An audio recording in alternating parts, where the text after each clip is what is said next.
जय हिंद दोस्तों, जय हिंद। मैं विपिन राय सहयोग फाउंडेशन ट्रस्ट से आपको एक सूचना देना चाहता हूं कि उत्तर प्रदेश के अंदर बीएड को लेकर फेसबुक पे कई सारे कमेंट आ रहे हैं कि बीएड की डिग्री धारकों के लिए, जो बीएड कर रहे हैं उनकी बीएड की डिग्री व्यर्थ है।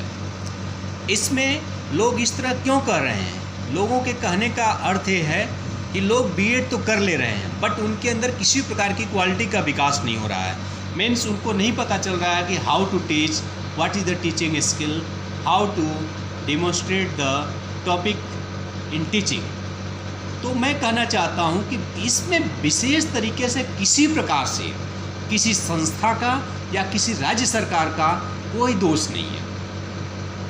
मैं स्वयं एक शिक्षक होने के नाते आपको बताना चाहता हूं, इस तरह से जितने भी संस्थान हैं, न तो किसी तरह से किसी संस्थान का दोष है और न तो किसी शिक्षक प्रणाली का दोष है।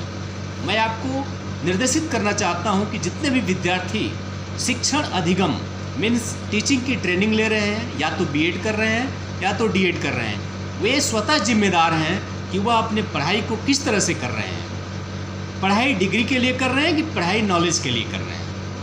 यदि पढ़ाई नॉलेज के लिए कर रहे हैं तो उनको जॉब से कोई नहीं रोक सकता, बट अगर वो डिग्री के लिए पढ़ाई कर रहे हैं तो उन्हें जॉब कोई भी दे भी नहीं सकता। यह हमारा दावा है।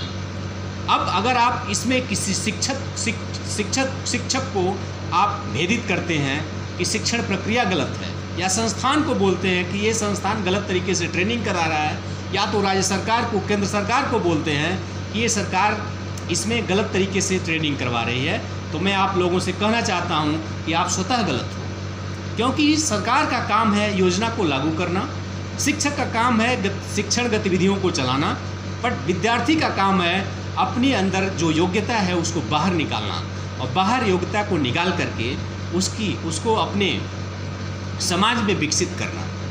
तो इस तरह से जितने भी विद्यार्थी बीएड कर रहे हैं या करना चाह रहे हैं, मेरी सबसे गुजारिश है कि यदि आप बीएड करने आ रहे हैं या कोई भी पढ़ाई करने आ रहे हैं तो आप पढ़ाई को पैशन के तौर पे मत करिए।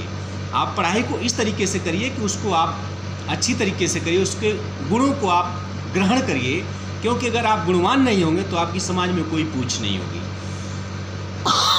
इसी के साथ साथ मैं आपको बताना चाहता हूँ कि रिएक्टेशन काउंसिल ऑफ इंडिया, भारतीय पुनर्वास परिषद डीएड स्पेशल एजुकेशन का प्रशिक्षण देता है, जिसकी अंतिम तिथि 31